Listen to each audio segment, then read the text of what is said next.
नमस्कार, स्वागत है आपका फेडरल देश में। मैं हूं नीलू व्यास। इस समय की दुनिया की सबसे बड़ी खबर है कि इजराइल और अमेरिका ने एक साथ ईरान पर हमला बोल दिया है। और जो अभी ताज़ा खबरें आ रही हैं उसके हिसाब से जो न्यूयॉर्क टाइम्स ने अधिकारियों के हवाले से कहा है कि अमेरिका भी ईरान पर हमला करने जा रहा है। ईरानी मीडिया ने कहा है कि मोबाइल सेवाएं बंद कर दी गई हैं, इंटरनेट धीमा हो गया है। ईरान के इन शहरों पर बमबारी कहाँ कहाँ पर है? तेहरान, कुम, इस्फान, करमानशाह और कारज। ईरान के अधिकारी ने रॉयटर्स को ये बताया कि हम जल्द ही करारा हमला करेंगे। अमेरिकी राष्ट्रपति ट्रंप का भी बयान आ गया है इस बीच, और उन्होंने कहा है कि हमने ईरान पर हमला कर दिया है, हम उन्हें तबाह कर देंगे। और कई हफ्ते पहले यूएस इजराइल ने हमले की तारीख तय कर ली थी। ध्यान रहे, दूसरी तरफ ईरान से बात भी हो रही थी और ईरान ने इजराइल पर मिसाइलों से जवाबी हमले शुरू कर दिए हैं और इजराइल डिफेंस फोर्सेस ने पुष्टि भी की है। अमेरिका में रह रहे ईरान के पूर्व शासक के बेटे रजा पहलवी के बेटे ने वीडियो बयान में कहा कि हम अंतिम जीत के बिल्कुल करीब हैं। ईरान ने बहरीन, अबुधाबी, कतर, जॉर्डन में कई अमेरिकी युद्ध ठिकानों पर मिसाइल दागी। विस्फोट की भी आवाजें आ रही हैं। अब ये जो पूरा युद्ध है, ये कितना बड़ा संकट है अपने आप में। इसका साउथ एशिया पर क्या फर्क पड़ेगा और भारत का इस पर क्या असर पड़ेगा? क्या भारत इस पर कुछ बोलेगा? अभी थोड़ी देर पहले जयराम रमेश का एक ट्वीट आया है, उस ट्वीट को मैं आपको दिखाना चाहती हूँ। आइए उस ट्वीट को देखते हैं। पहले जयराम रमेश का अगर वो ट्वीट आप प्ले करें, उन्होंने लिखा है कि पिछले कई हफ्तों से राष्ट्रपति ट्रंप ईरान के साथ कूटनीति और बातचीत का दिखावा कर रहे थे, लेकिन इजरायली प्रधानमंत्री बेंजामिन नेतन्याहू और स्वयं अमेरिका के भीतर मौजूद युद्ध समर्थक समूहों के उकसावे पर उन्होंने अब सत्ता परिवर्तन के उद्देश्य से एक सैन्य आक्रमण शुरू कर दिया। भारतीय राष्ट्रीय कांग्रेस इस हमले की निंदा करती है और भारत सरकार से आग्रह करती है कि वह शत्रुता को तत्काल समाप्त कराने में मदद करे। साथ ही भारत सरकार को पश्चिम एशिया क्षेत्र में रह रहे और काम कर रहे लाखों भारतीयों की सुरक्षा सुनिश्चित करने के लिए सभी आवश्यक कदम उठाने चाहिए। इसी पर आज हम बातचीत करेंगे। हमारे साथ संजय कपूर हैं, वरिष्ठ पत्रकार और अंतर्राष्ट्रीय मामलों के एक्सपर्ट। आपका स्वागत है। Siddharth Sharma, independent media analyst, हमारे साथ हैं। आपका स्वागत है। संजय से शुरू करूंगी कि संजय, ये सब एक्सपेक्ट कर रहे थे कि ईरान पर इस तरीके से हमला होगा, और क्या तारीख मुकर्रर थी, तारीख तय थी, और क्या ये एक सरप्राइज है? और बातचीत जब हो रही थी दोनों देशों के बीच में, तो बातचीत के बीच में ऐसा क्या हो गया कि इजराइल और यूएस को एक साथ हमला करना पड़ा? देखिए, बातचीत तो चल रही थी, परंतु ये बात सत्य है कि मन पहले बना रखा था। कुछ दिन पहले मैंने एक आर्टिकल लिखा था, कोई 20-25 दिन पहले। मैंने कहा था कि चाहे जो भी चीज़ हो, जो नतीजा निकले, युद्ध तो होगा। युद्ध से कोई नहीं बचा सकता ईरान को। तो उसके कारण कई थे कि अमेरिका ने मन बना रखा था। अमेरिका ने के हाथ जो ईरान इज़राइल ने पकड़े हुए हैं, उसके माध्यम से उन्होंने पूरी तरीके से कंट्रोल कर रखी है पूरी व्यवस्था। और जिस तरीके से ट्रंप खुद फँसे हुए हैं एप्स्टीन वाले मामले में, उसके बाद उनके पास फ्रीडम नहीं रह जाती, जितनी उम्मीद कर रहे थे। और कल की ये भी चर्चा में है कि कल बॉन्डी अटॉर्नी जनरल जो हैं, वो कई सारे दस्तावेज़ रिलीज़ कर रही हैं, वीडियो भी कर रही हैं। उसके अंदर जो कुछ तो काफ़ी डैमेजिंग है, जो जिसमें ट्रंप को भी नुकसान हो सकता है।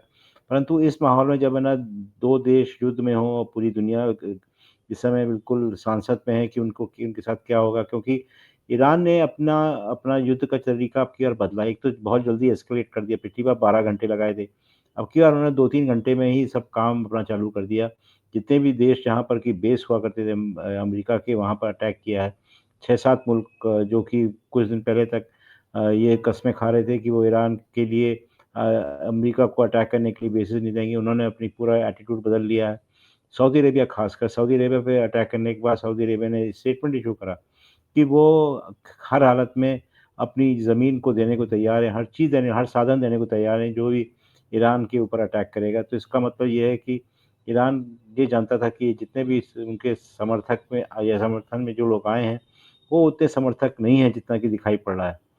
तो मुद्दा ये है कि ईरान इस समय अकेला खड़ा हुआ है, परंतु उसके पास है ना कुछ हद तक सपोर्ट रूस और चीन की है। रूस और चीन ने दोनों ने काफ़ी आलोचना करी है अमेरिका की। उनको कहा है कि डिस्टेबलाइज़ करने की कोशिश करी, और कुछ लोगों का मानना ये है कि ये जो युद्ध है, वो ईरान और अमेरिका के बीच में नहीं है, परंतु अमेरिका और रूस और चीन के साथ हो रहा है, क्योंकि इसमें कई सारे हथियार, कई सारे जितने बाकी चीज़ें हैं वो सब इनसे जुड़ी हुई हैं। कलोल साहब भी आ गए। हाँ, okay okay, thank you Kallol for joining. And मैं संजय से एक सवाल और पूछ लेती हूँ, उसके बाद फिर मैं कल्लोल भट्टाचार्य के पास जाऊंगी। संजय, आपको क्या लगता है कि ये जो लड़ाई है इसको क्या आगे बढ़ाने की कोशिश की जाएगी, और कितने दिन चलेगी? क्योंकि पिछले बार तो शायद 11 या 12 दिन युद्ध चला था जब जून में ये एस्केलेशन हुआ था, लेकिन इस बार आपको क्या लगता है, क्या डोनाल्ड ट्रंप के पास ऐसे कुछ कंपल्शंस हैं कि इस एस्केलेशन को वो लंबा चला सकते हैं? देखिए, मेरी जो सोच है और जो मेरी सूचना है, उसके अनुसार ये है कि इज़राइल तो चाहता है कि लंबी यात्रा, लंबा युद्ध हो, जिसके अंदर ईरान पूरी तरह नष्ट हो जाए और वहाँ पे उसकी जो हैसियत है काफ़ी गिर जाए। अगर छोटा युद्ध हुआ और उसमें रज़ा पहलवी को ऊपर बैठा दिया, वो होगा तो ईरान के कंट्रोल, इज़राइल के कंट्रोल में, परंतु हो सकता है कि उसकी हैसियत बदल जाए और पूरी तरीके से एक अपने आप में वेस्ट एशियन पावर बन जाए, जैसे कि पहले था। वो वेस्ट एशियन अगर पावर बन गया तो इज़राइल को नुकसान होगा। तो इज़राइल चाहता है कि पूरा ईरान तहस-नहस हो जाए, जिससे कि उनको कोई भी स्कोप ना हो यूएस के साथ कोई संबंध बनाने का काफ़ी समय तक, और इज़राइल की जो हैसियत है वो बरकरार रहे। तो मेरी सोच ये है, बाकी आगे क्या होता है देखने वाली बात है, पर मैं ये कहना चाहता हूँ कि इज़राइल इस पूरे युद्ध के कोर्स को डिसाइड कर रहा है, किस तरफ जाना है, कितना आक्रमण करना है और कैसे करना है। मागा को कमिट किया हुआ था डोनाल्ड ट्रंप ने कि वो युद्ध में नहीं जाएँगे। उनके मैनिफेस्टो में लिखा हुआ था कि वो युद्ध में नहीं जाएँगे। अगर वो युद्ध में जा रहे हैं तो उसका कारण भी दिखाई नहीं पड़ रहा कि क्यों युद्ध में जा रहे हैं, क्योंकि मैंने एक बार आपके पहले प्रोग्राम में बताया था कि जो कर्क थे, जो कि उनके सबसे ज़्यादा समर्थक थे, जिनका मर्डर हुआ था पिछले साल, जिसकी वजह से काफ़ी नाराज़गी थी लोगों में, उनके समर्थकों में। उनका एक ही निशाना था, वो था इज़राइल, और वो बार-बार ये पूछते थे कि इज़राइल ने क्यों नहीं अपनी ताकत का इस्तेमाल किया अक्टूबर 7 को रोकने के लिए? अमेरिका के सहारे वो क्यों बैठा रहा? पूरी तरीके से क्यों करा? उसके बाद उनको मर्डर कर दिया गया। तो लोग बाग अभी कयास लगा रहे हैं कि उसका पीछे कौन-सी ताकतें थी, क्या था? तो हम्म। ये जो मागा का क्राउड है वो पूरी तरीके से एंटी वॉर है, और अगर जैसे ही बॉडी बैग जाने लगेंगे कई सारे लोग बाग है ना, जैसे अमेरिकी, जैसे ईरान ने बोला कि 500 लोगों को मारेगा वो। कैसे मारेगा ये पता नहीं, 500 अमेरिकी अगर जाते हैं वापस तो वहाँ पे तो बिल्कुल कोलाहल मच जाएगा, लोग वहाँ बिल्कुल परेशान हो जाएँगे। तो ये इसको अमेरिका चाहेगा कि वॉर जल्दी खत्म हो जाए, पर इज़राइल का जो मकसद है कुछ और है। हुँ, ठीक है। अब मैं कल्लोल के पास आती हूँ कि okay, thank you Sanjay, thank you so much. मैं thank you, Kallol thank you. Bhattacharya के पास जाती हूँ, जो कि foreign affairs senior assistant foreign affairs editor हैं हिंदू में। कल्लोल, ये जो एक बड़ा संकट पूरे विश्व के सामने खड़ा हो गया है, हमला अमेरिका और इज़राइल ने मिलकर ईरान पे किया है। अभी क्या लेटेस्ट अपडेट्स आ रही हैं? क्या जान-माल का बहुत ज़्यादा नुकसान हुआ है? किस तरीके की एडवाइजरीज़ भी जारी की गई हैं? और कितना लंबा ये युद्ध चल सकता है? और अगर इस युद्ध को लंबा ट्रंप चलाते हैं या इज़राइल चलाता है, तो इसमें क्या मकसद पूरा होता है इज़राइल और डोनाल्ड ट्रंप का?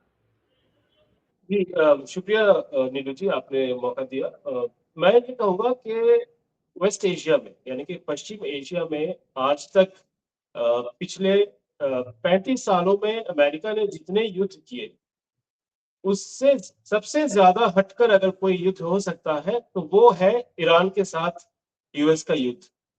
और ये लड़ाई एक ऐसा एक बैटल ज़ोन में प्ले आउट हो रहा है, जिसके बारे में अमेरिकन एस्टेब्लिशमेंट को बहुत कम जानकारी है।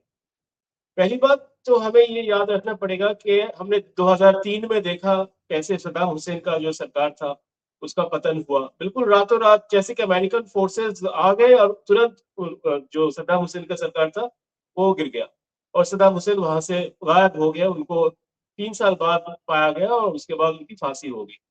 पर ईरान ऐसा सिस्टम नहीं है। ईरान एक बहुत बड़ा देश है और वहाँ पर हवाई जो आक्रमण या फिर एयर अटैक्स हो सकते हैं। ईरान के अलग-अलग शहरों पर अलग-अलग जो सैन्य ठिकाने हैं, वहाँ पर बॉम्बिंग्स किए जा सकते हैं। पर पूरा का पूरा ईरान को ऑक्युपाई करने के लिए किसी भी जो इन्वेडिंग आर्मी है, उसको मिलियंस ऑफ सोल्जर्स भेजना पड़ेगा, क्योंकि ईरान को ऑक्युपाई करना कोई आसान बात नहीं। आप बगदाद को ऑक्युपाई करेंगे तो पूरा का पूरा इराक आपके कब्जे में आ सकता है। आप सीरिया के कुछ हिस्सों को ऑक्युपाई करेंगे तो पूरा सीरिया आपके कब्जे में आ सकता है। लिबिया के 2-3 शहरों को अगर आप कब्जा कर लेंगे तो लिबिया आपके कब्जे में आ सकता है। पर ईरान एक ऐसा शहर है, एक ऐसा देश है जहाँ का जो कैपिटल सिटी है, तेहरान को अगर आपने कैप्चर करना है तो देश के बिल्कुल अंदर घुसना है। वो देश ऐसे बना है कि उसको रातों रात कैप्चर करना संभव नहीं। और उसके जो पोर्ट्स है, जो बंदर जो सिटीज है, वो बिल्कुल साउथ में है और जो उसके कैपिटल्स है वो माउंटेन से घिरे हुए हैं। तो ये एक अलग ही बैटल जोन है और इसके बारे में जो इन्वेडिंग फोर्सेस है इजराइल और यूएस के, इनके पास कोई ज्यादा साधन और इनके पास ज्यादा मैन पावर नहीं है। हाँ, इस वक्त वो बॉम्बिंग इस उम्मीद के साथ की जा रही है कि बॉम्बिंग करने से ईरान में एक रजीम चेंज होगा और ये रजीम चेंज ईरान के ही लोग करेंगे। अब बात यह है कि मान लीजिए आपने बॉम्बिंग की, आज जैसे कि देखा अब सबले के एक स्कूल में बॉम्ब गिराया गया और वहां पे कई सारे जो बच्चियां जो स्टूडेंट्स थी, बच्चे सब 5 से लेकर 15 तक उनकी मौत होगी। तो ईरान के जो लोग हैं, अगर उनको इस तरह की हानि, इस तरह की क्षति पहुंचाई जाएगी तो वो कहां से रजीम चेंज को समर्थन करेंगे, कहां तक समर्थन करेंगे, इसको भी लेकर बातचीत हो रही है। नहीं, लेकिन कल्लोल, असली मकसद आपको क्या लगता है कि क्या है? क्या रजीम चेंज है? अक्सर एक न्यूक्लियर डील की बात भी डोनाल्ड ट्रंप करते रहते हैं। उनका असली मकसद क्या है? रजीम चेंज करना है या फिर कोई एक न्यूक्लियर डील उनको सिक्योर करनी है ईरान के साथ? देखिए, रेजिम चेंज तो एक मकसद का एक हिस्सा है।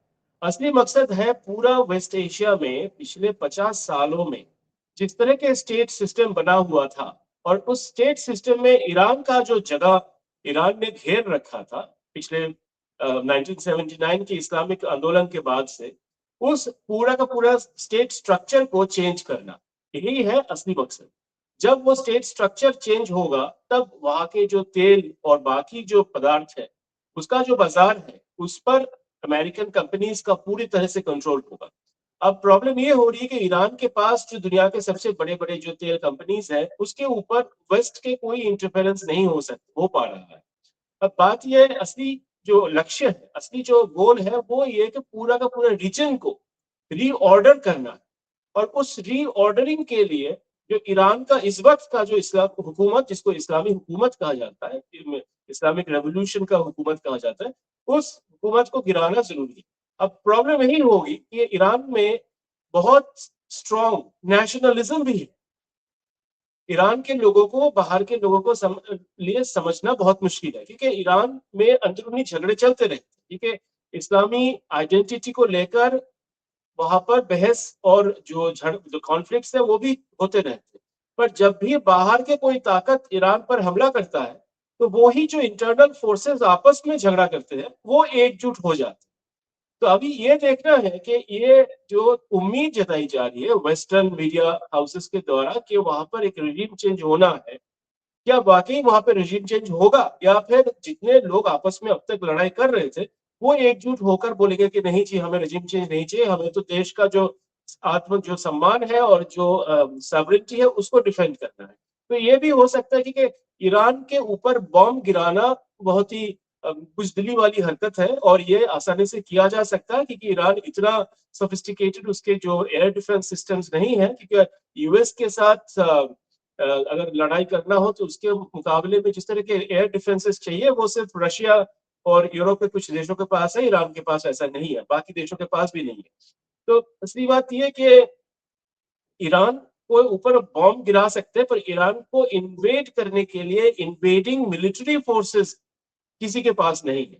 और मुझे नहीं लगता, जैसे संजय जी ने कहा अभी, कि अगर मान लीजिए 500 अमेरिकन सोल्जर्स की कैजुअलिटी हो जाए कल को, तब तो मिडटर्म इलेक्शंस आने वाले हैं डोनाल्ड ट्रंप के और उन्होंने वही स्लोगन लेकर इलेक्शन जीता कि जी हम जंग नहीं लड़ेंगे। अब वो जंग भी लड़ेंगे और लेकिन आपको नहीं लगता कल्लोल, ट्रम्प का बड़ा कॉन्फ्लिक्टिंग स्टेटमेंट है? एक तरफ तो वो हर वर्ल्ड फोरम पे कहते रहते हैं कि देखिए मैंने कितने सारे युद्ध खत्म किए, भारत पाकिस्तान का, फिर उसके बाद तमाम वो युद्ध गिनाते रहते हैं, रशिया यूक्रेन की बात करते हैं कि उसको भी हम खत्म करने वाले। अपनी इमेज उन्होंने ऐसी बनाई थी कि वो युद्ध में शामिल नहीं होंगे, बल्कि अगर युद्ध हो रहा है तो उस युद्ध को खत्म करने की कोशिश करेंगे। इस चीज को आप कैसे डोनाल्ड ट्रंप जस्टिफाई करेंगे, क्योंकि यहां पर तो अमेरिका कूद गया है, इसराइल को लड़ लेने देते, लेकिन फिर अमेरिका को कूदने की इस युद्ध में क्या जरूरत थी? जी, ये सब जो मिस्ट्री और ये जो पूरा अनआंसर्ड क्वेश्चन है, इसका तो जवाब शायद डोनाल्ड ट्रंप खुद ही दे सकते हैं कि उनके पास ऐसी कौन सी मजबूरी है। मुझे लगता है जो अमेरिका में ज्यूइश लॉबी की बात हम लोग करते हैं, ज्यूइश लॉबी के पास एक ऐसा मौका, ये मौका दोबारा नहीं आएगा, क्योंकि डोनाल्ड ट्रंप जो अमेरिका का सैन्य ताकत है, जो मिलिट्री पावर है, उसका पूरा प्रोजेक्शन करने के लिए तैयार है। वो कई देशों को इधर-उधर हमला भी कर रहे हैं, वेनेजुएला में हमला कर रहे हैं। तो मेरे ख्याल से ज्यूइश लॉबी को लगा होगा कि ये जो मौका है, ये एक फाइनल एक सेटलमेंट किया जाना चाहिए कि ईरान को हमेशा के लिए अब चेंज किया जाए। ईरान में जो सिस्टम 50 साल से चल रहा है, उस सिस्टम को अब ठीक करना होगा, उनके हिसाब से ठीक करना होगा। तो मेरे ख्याल से ये टाइमिंग की बात है। ये ना तो किसी पॉलिसी या फिर उनको शायद लगा कि ये टाइम से ज़्यादा इससे बढ़िया टाइम और दूसरा नहीं मिल सकता है। भले ट्रंप कुछ भी सोचे, जो उनके जो कोठरी में जितने लोग हैं, जो इज़राइल के साथ बहुत क्लोज़ कनेक्शन में है, ट्रंप के तो अपने फैमिली के रिश्ते हैं वहाँ पर। तो उन सबको मिलाकर एक मैथमेटिकल एक अगर देखें तो आप सेट बना वहाँ पर कि यही मौका है ईरान को निपटने का, और इसी के तहत वो काम कर रहे हैं। वरना अमेरिकन डोमेस्टिक पॉलिटिक्स, जिस तरह के डोमेस्टिक पॉलिटिक्स ट्रंप अब तक करते आए हैं, उस डोमेस्टिक पॉलिटिक्स के फ्रेमवर्क में इसका जवाब मिल पाना मुश्किल। तो मुझे लगता है इसके जवाब सिर्फ और सिर्फ इज़राइल के साथ जो ट्रंप के क्लोज कनेक्शंस हैं और प्रो इज़राइल जो लॉबी यूएस में काम कर रहा है, इनके कैलकुलेशंस पर हमें ध्यान देना होगा, अगर हमें ये समझना हो कि कैसे ये सिस्टम अनफोल्ड करेगा। अभी तो और भी देखना है कि ये जंग सिर्फ 48 घंटे के लिए है या फिर 48 दिन के लिए है, क्योंकि ईरान में तो फुट सोल्जर यानी कि इन्फेंट्री को भेजना बहुत मुश्किल। बिल्कुल। अब मैं आपके पास वापस आऊंगी कल्लुल, मैं सिद्धार्थ के पास आना चाहती हूँ कि सिद्धार्थ, इस युद्ध को हम किस प्रिज्म से देखें, और भारत का जो रिएक्शन है, ईरान हमारा एक अच्छा खासा पार्टनर था आज, और अब प्रधानमंत्री मोदी अभी लौटे हैं इजराइल की विजिट से। क्या प्रधानमंत्री मोदी को ये बात पता थी, और अगर पता थी तो क्या अगला सवाल ये नहीं होना चाहिए कि भाई आपका ईरान एक समय दोस्त था अच्छा, और किन कंपल्शंस की वजह से आपने ईरान का साथ छोड़ दिया, या आप बिल्कुल अभी टाला मटोली इस पर कर रहे हैं, लेकिन क्या प्रधानमंत्री मोदी को इस पर बात नहीं करनी चाहिए थी? देखिए, जहां तक मेरी समझ है, इजराइल, ईरान और मध्य पूर्व एशिया में, जो वेस्ट एशिया कहा जाता है, मध्य पूर्व में भारत पूरी तरह से अप्रासंगिक है। भारत वहां पर कुछ दे नहीं पाता है, वहां से आप तेल लेते ही हैं, इसलिए मेरे ख्याल से अप्रासंगिक है। उस पर तो खैर बाद में आते हैं, लेकिन सबसे पहले तो देश जब एक दूसरे पर हमला करते हैं, कोई भी देश एक दूसरे पर हमला करता है, या पुराने जमानों में देश नहीं होते थे, नेशन स्टेट जब नहीं होते थे, तब एक सभ्यता जब दूसरी सभ्यता पर हमला करती है, तो उसमें दो पहलू होते हैं। एक होता है सिद्धांतिक पहलू होता है, जो कि सिर्फ युद्ध शुरू करने के लिए एक बहाना होता है। आपको कुछ सिद्धांत चाहिए होते हैं जिसके आधार पर कह सकें कि हाँ, ये युद्ध हमें करना जरूरी है। लेकिन उस युद्ध का अंत या उसकी परिणति या उसका जिसको कहते हैं लॉजिकल कंक्लूजन, वो तब होता है जब आपके पास उतनी व्यवहारिक ताकत हो उस युद्ध को खत्म करने के लिए। इसका मतलब आपके पास लॉजिस्टिक्स हो। तो ट्रंप साहब, हमें पता है, व्यवहारिकता में बहुत अव्वल है। उनके पास सारे तरह के लॉजिस्टिक्स, दुनिया भर की सबसे अच्छी सेना है, उनके पास सबसे जबरदस्त हथियार है, लेकिन किसी भी तरह के सिद्धांत को वो नहीं मानते। और दूसरी तरफ इजराइल जो है, उसके पास एक सिद्धांत तो है, पर ईरान को पूरी तरह से तहस नहस करने की क्षमता, लॉजिस्टिक्स, उतने हथियार इजराइल के पास नहीं है।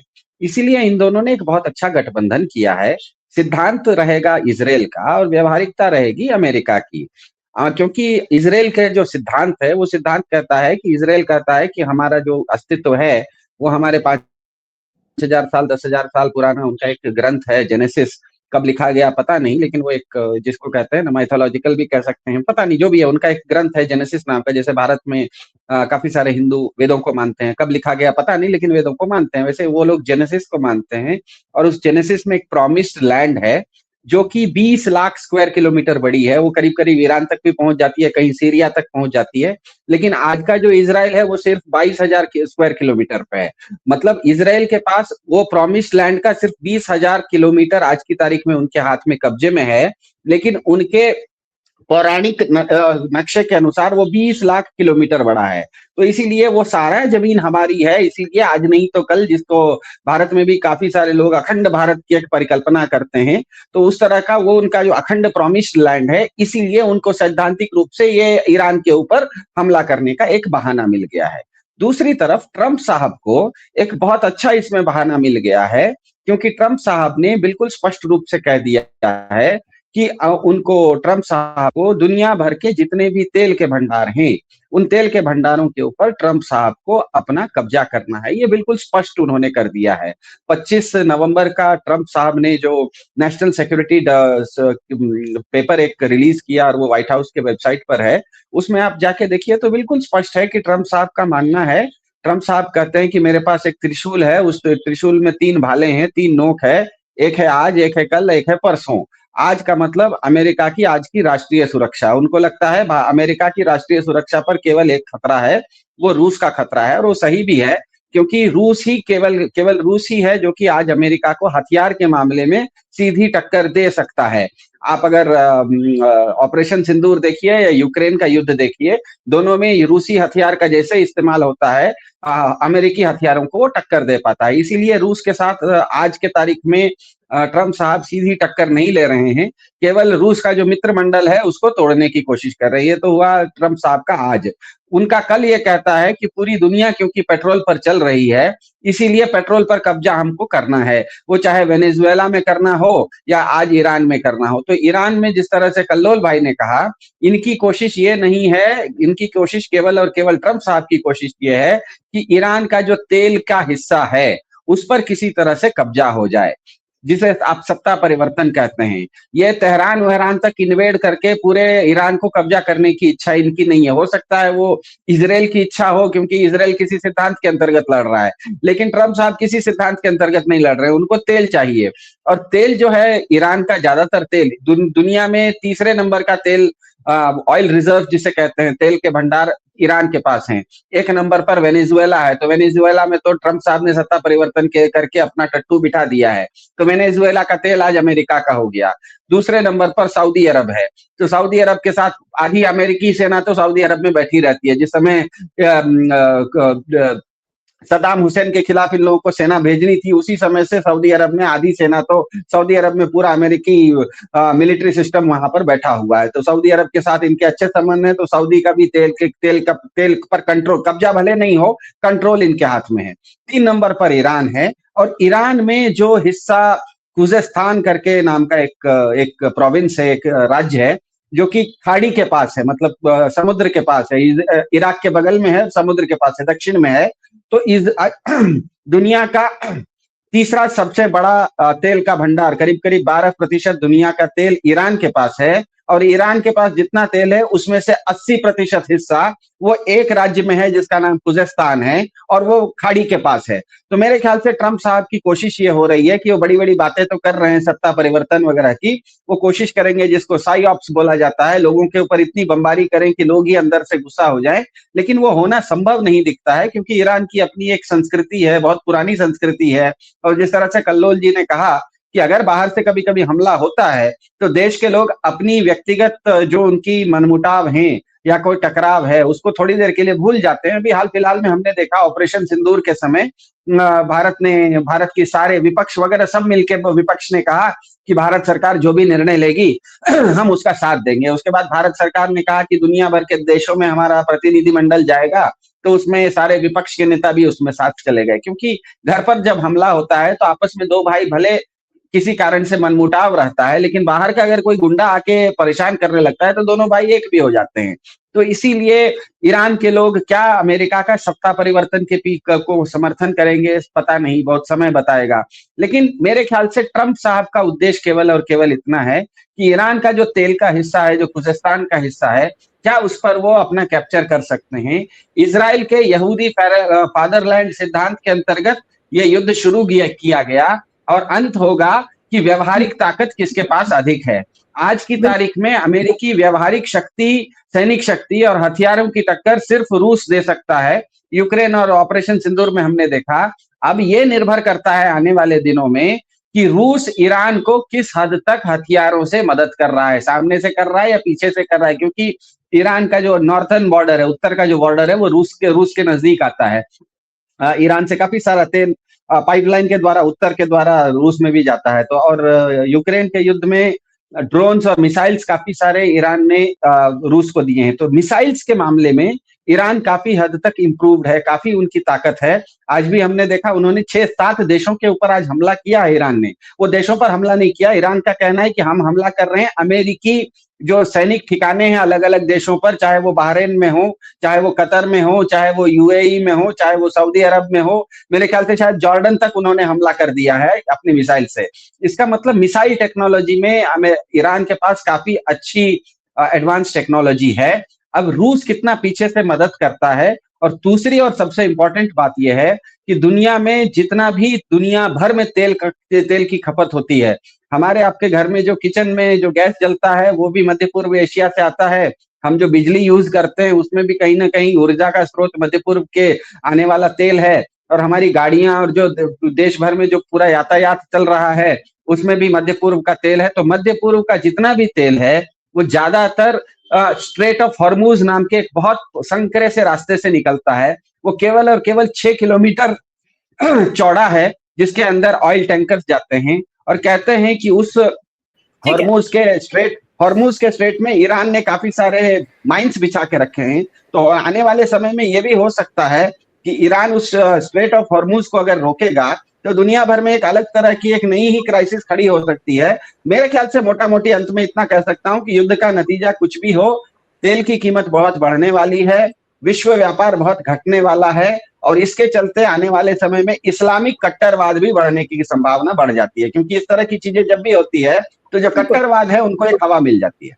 ठीक है, अब मैं अंतिम कमेंट कल्लोल से लूंगी कि कल्लोल, हम क्या एक्सपेक्ट कर सकते हैं कि ये जो युद्ध है ये कितना लंबा चलेगा और भारत पर इसका क्या असर होगा? क्या भारत ईरान के साथ खड़ा हुआ नजर आएगा या भारत इसमें बोलना पसंद नहीं करेगा, क्योंकि भारत के लिए अमेरिका ज्यादा जरूरी है बजाय ईरान के? ये भारत के लिए बहुत सारे कंपल्शंस है। एक तो पहली बात है, हमारे देश के लगभग 1 करोड़ असल में 1 करोड़ से ज्यादा लोग गल्फ के देशों में रहते हैं। और उसके ऊपर अगर आप इजराइल में रहने वाले जो भारतीय लोग हैं और ईरान में रहने वाले भारत के लोग हैं, उन सबको मिलाकर बहुत बड़ा एक आंकड़ा है। तो उनको इतना बड़ा एक युद्ध से निकाल कर लाने का इस वक्त कोई पॉसिबिलिटी नहीं है। ये इस तरह का एयरलिफ्ट या फिर इवैक्यूएशन ऑपरेशन करना इस वक्त असंभव है। तो भारत के लिए पहली जो चिंता का विषय है वो है हमारे देश के रहने वाले जो लोग अभी गल्फ में या फिर इजराइल में, ईरान में है, उनका सुरक्षा कैसे वो सुनिश्चित करे, ये भारत के लिए पहला मुद्दा है। अभी आप देखे होंगे थोड़े दिन पहले दोहा के जो कैपिटल है, कतर का जो कैपिटल है दोहा, वहां पर एक ईरानियन मिसाइल वहां के एक लेबर कैंप के ऊपर गिरा। और उस लेबर कैंप में भारत, बांग्लादेश, पाकिस्तान, इन सब देशों के लेबर जो मेंबर लेबर कम्युनिटी है वो लोग रहते हैं उस लेबर कैंप में। तो अभी तो खबर आना बाकी है कि कितना जान माल का नुकसान हो रहा है वहां पर, क्योंकि इस वक्त वहां पर टाइट से वो है, नेट हर जगह डाउन है। तो मेरे ख्याल से पहला जो मुद्दा है भारत के लिए वो भारत के लोगों का सेफ्टी। दूसरा आपने पूछा कि ये युद्ध कितना लंबा चल सकता है। पहली बात तो है ये हवाई युद्ध है इस वक्त। हवाई युद्ध के जरिए क्या इजराइल और अमेरिका अपना जो मिलिट्री गोल्स है उसको अचीव कर पाएगा कि नहीं, ये एक बहुत बड़ा सवाल है। इसके बारे में किसी के पास कोई क्लैरिटी नहीं। अब अगर हवाई युद्ध के बावजूद अगर वहां की सरकार वैसे की वैसी टिकी रह जाए ईरान में, तब तो फिर हवाई युद्ध भी एक तरह से नाकाम हो जाएगा। बात यह है कि हवाई युद्ध के साथ साथ वहां पर रेजीम चेंज करने वाले लोग सड़क पे निकलेंगे कि नहीं। वो अगर अगले 48 घंटों में वो सड़क पे नहीं आते तो वहां पर रेजीम चेंज ऑपरेशन नहीं होने वाला। तो पहली बात वो तब साफ हो जाएगी कि हवाई युद्ध का कोई अर्थ नहीं हुआ, हवाई युद्ध विफल रहा वहां पर। तो मैं मानता हूं कि किसी भी ऑपरेशन का 72 घंटा देखना जरूरी है कि अभी तो मान लीजिए सिर्फ और सिर्फ 12 घंटे ही हुए हैं, अभी देखना बाकी है कि ये युद्ध पहला जो 72 घंटा है ये कैसा इसका प्रोग्रेस रहता है। और तीसरी बात मैं ये कहना चाहूंगा, देखिए ईरान कोई छोटा देश नहीं है, ईरान कुवैत नहीं है, ईरान इराक नहीं है, सीरिया नहीं है, ईरान एक बहुत बड़ा देश है। पूरी दुनिया के अगर हम मैप देखें तो ईरान के जो जो उनका जो चीफ शासक है आयतुल्ला खामेनाई, उनका जो पैलेस कंपाउंड है उसका आज आप फोटो देख लीजिए, किस तरह के वहां पर बॉम्ब गिराए गए हैं आज सवेरे, और उस पूरे के पूरे पैलेस कंपाउंड को पूरी तरह से तबाह कर दिया गया। मैं सिर्फ नीलू जी, आप भी बहुत सालों से पत्रकारिता में है, मैं ये कहना चाहूंगा कि किसी भी देश का राष्ट्रपति या फिर प्रधानमंत्री अगर उस तस्वीर को आज देखे तो उनके मन में एक शंका जरूर होगी कि इतना बड़ा, इतना पावरफुल देश के राष्ट्रपति या फिर जो सुप्रीम रूलर है, जो अली खamenei के घर का अगर ये हालत हो सकता है, तो आज कोई भी देश सुरक्षित नहीं महसूस कर सकता। आज ईरान है, कल भले कितना बड़ा देश क्यों ना हो जाए, क्योंकि अमेरिकी सैन्य ताकत के सामने कोई किसी का मतलब कुछ चलने वाला है नहीं। तो मैं सिर्फ ये कहना चाहूंगा कि ये एक सबके लिए चिंता का विषय होना चाहिए, क्योंकि इतने बड़े देश के नेता के घर अगर इतने इतने बड़े बॉम्ब गिराए जा सकते हैं, तो आज के दिन में दुनिया में कोई भी देश सुरक्षित नहीं है। मैं ग्रीनलैंड की बात नहीं कर रहा हूँ, मैं डेनमार्क की बात नहीं कर रहा हूँ, मैं हम जो हमारे जैसे बड़े मुल्क हैं, हम हमारे ऐसे बड़े मुल्कों की बात कर रहा हूँ, तो हम सबको सोचना पड़ेगा कि ऐसे विषय में हम कैसे सुरक्षित रहेंगे और हमारा क्या विषय है इस विषय। बिल्कुल, चलिए आपका बहुत बहुत शुक्रिया Kallol, thank you so much for joining. Thank you.